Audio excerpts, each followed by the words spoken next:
So, look, in my position, I only hear the good stuff, right? People, these smile transformations, they can eat and chew and laugh and date and kiss and all that. But I don't get to hear the behind the scenes because there are some failures. Yeah. I guess these implants don't always last.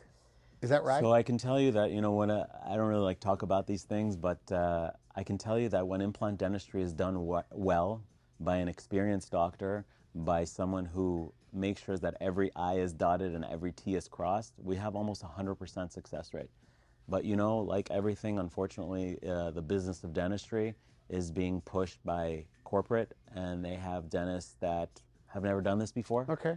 Or a dentist that took a weekend course and the patient doesn't know. They have beautiful marketing that they come in and they see and they say, wow, this is a great deal. This guy seems like a nice guy, do it. And next thing you know, everything falls apart and they have to come to people like me to fix everything. And it's never fun to have it fixed. So I always tell people, do it right the first time. It may be a little bit more than you think it's gonna cost, but I can tell you, what's cheap in the beginning always costs more at the end. Okay, now this Powerball screw, back to that. What could a dentist that's sitting where I am, how could they poo-poo this? What's their argument against it? Like, what can an oral surgeon or whatever? I mean, what could somebody say where, I don't know, I don't think it's necessary. It's overkill. I mean, what could they say? Anybody that is doing full arch implant dentistry knows what this screw is. And I always tell them, do you think that your patient who's spending $20,000 or $30,000 would like to know that you're using the cheapest screw on the market or the best screw?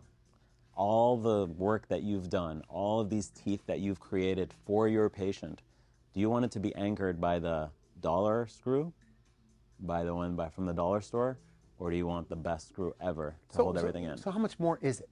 Like, if you had to say 400 more, 500 more, 1,000 more? It's $20 more. So $20 more. And dentists are trying to save that $20 when they're charging their patient more and more. So is there a learning curve? No, it's just saying, this is the one I choose. They choose the cheap one or they choose the best one. And I can tell you that my clients that are dentists from all over the world, and they are the dentists that are the best in the world, that are using this screw, they love it because their patients have no complications. Their patients are happy with it. The restorations are more comfortable.